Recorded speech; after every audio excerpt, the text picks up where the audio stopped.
Bismillahir Rahmanir Rahim. In the name of Allah, the most gracious, the most merciful. As-salatu was-salamu ala Rasulillah. Peace and blessings be upon him. My beloved brothers and sisters, have you ever noticed how at times you suddenly wake up in the middle of the night between 3 a.m. and 5 a.m.? No alarm, no noise, and no apparent reason, just your eyes opening and your heart awake.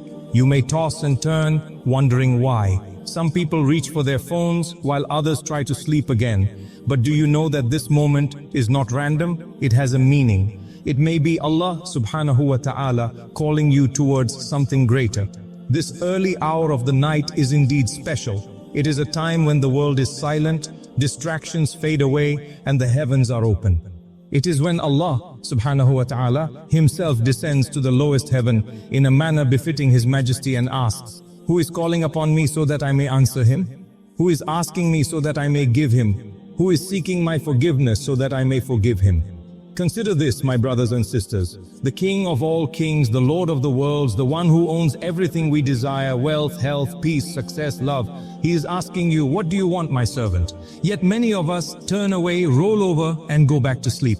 So why does Allah subhanahu wa ta'ala wake you up at that special time? It is because He wants good for you. He desires for you to experience the sweetness of standing before Him while others are asleep. He wants to give you, to forgive you, to protect you, and to elevate you.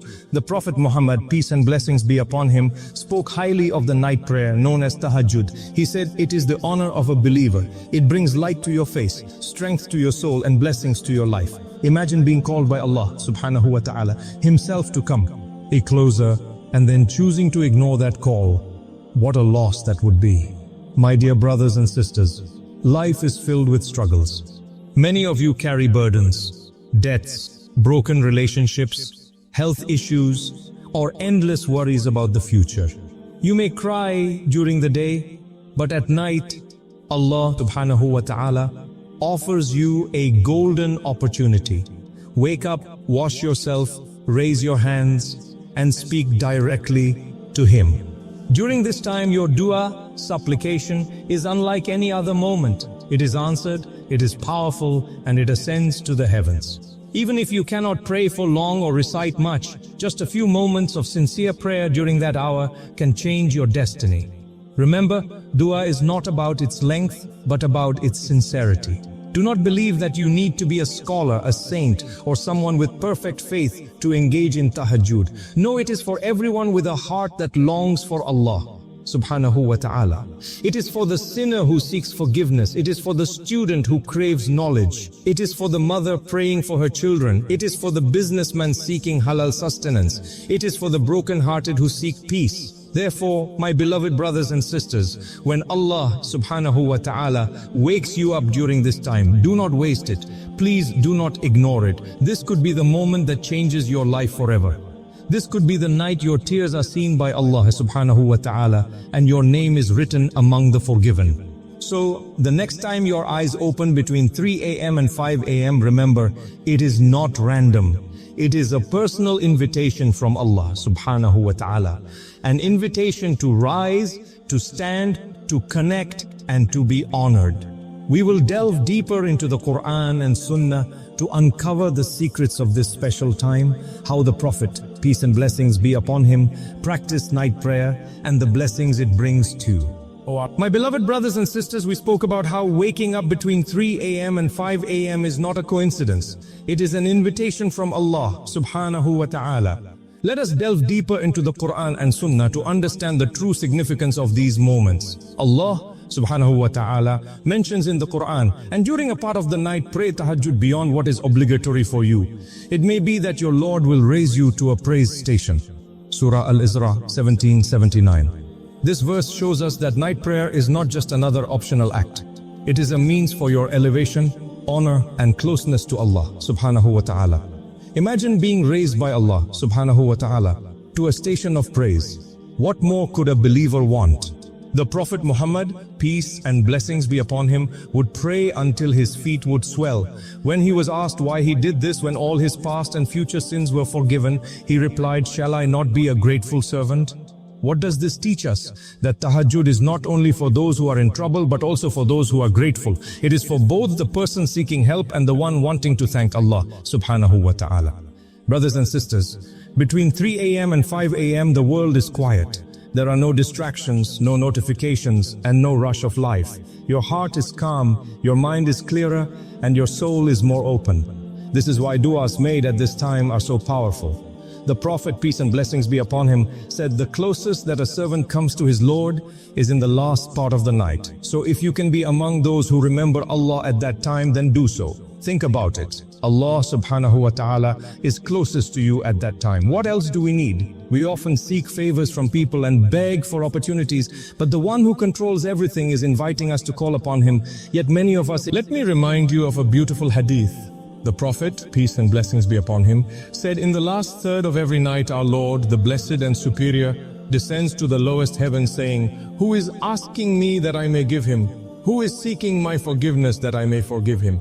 This means, brothers and sisters, that Allah subhanahu wa ta'ala himself is looking for reasons to forgive you, to grant you blessings. And what are we doing? Scrolling, sleeping, and wasting the moment. Tahajjud is also a secret weapon for believers. The companions of the Prophet, peace and blessings be upon him, may Allah be pleased with them, gained strength and victory from the night prayer. They did not rely on numbers, weapons, or status. They relied on their connection with Allah subhanahu wa ta'ala in the depths of the night. Do you want peace in your heart? Wake up at that hour. Do you want your rizq to expand? Wake up at that hour. Do you want your sins forgiven? Wake up at that hour.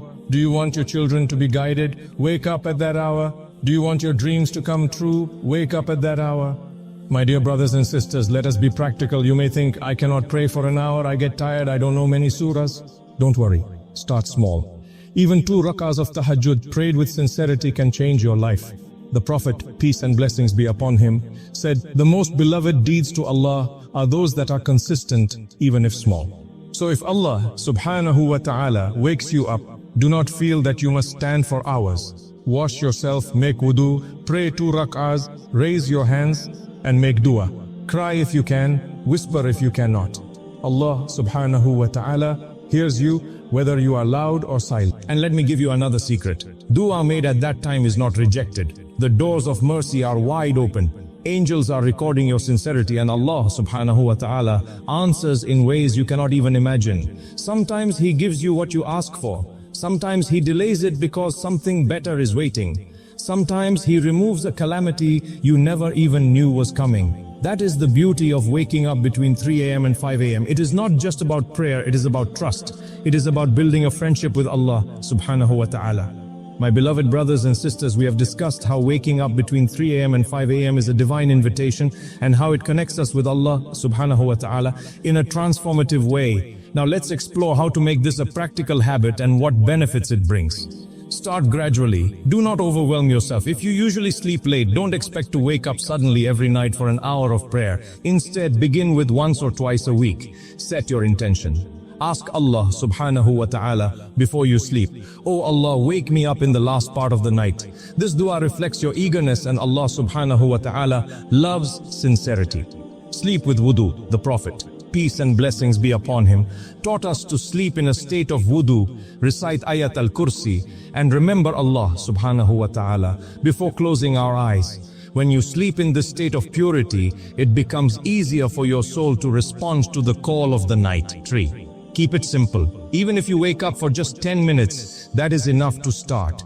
Pray 2 rak'ahs with sincerity. Recite Surah Ikhlas, Surah Falaq, Surah Nas, or any short surahs you know. The value lies not in the length of the prayer, but in the depth of the connection. Make dua like you're whispering to your best friend. At this hour, open your heart. Speak to Allah subhanahu wa ta'ala as if you are confiding in your closest friend. Share your fears, dreams, sins, and regrets. Ask Him to forgive you, to guide you, to bless your family, and to grant you Jannah.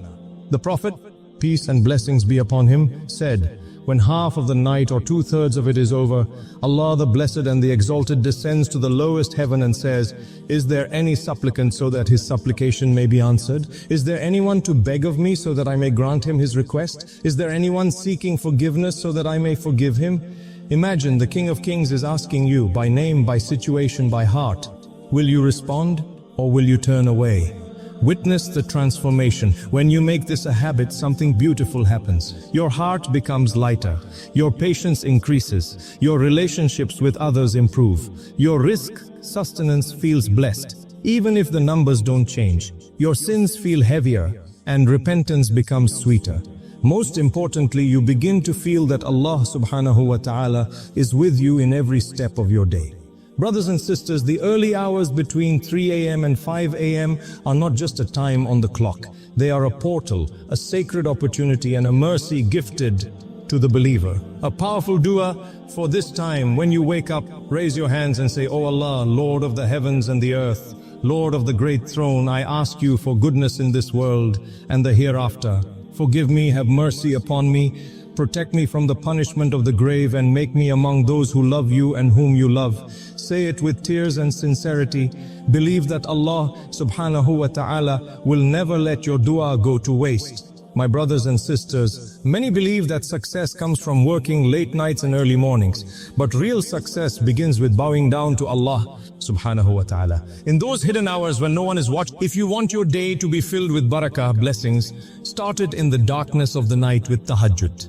If you want your heart to heal, cry in sujood, prostration, when the world is asleep. If you want Allah subhanahu wa ta'ala to guide you, meet Him before dawn. This is why Allah subhanahu wa ta'ala wakes you up between 3 a.m. and 5 a.m. Not to scroll on your phone or waste time, but to return to Him. May Allah subhanahu wa ta'ala make us among those who respond to His call in the last part of the night. May He accept our du'as, forgive our sins, grant us strength through tahajjud and raise us to a praised station on the Day of Judgment. Ameen. And dear brothers and sisters, do not forget to like,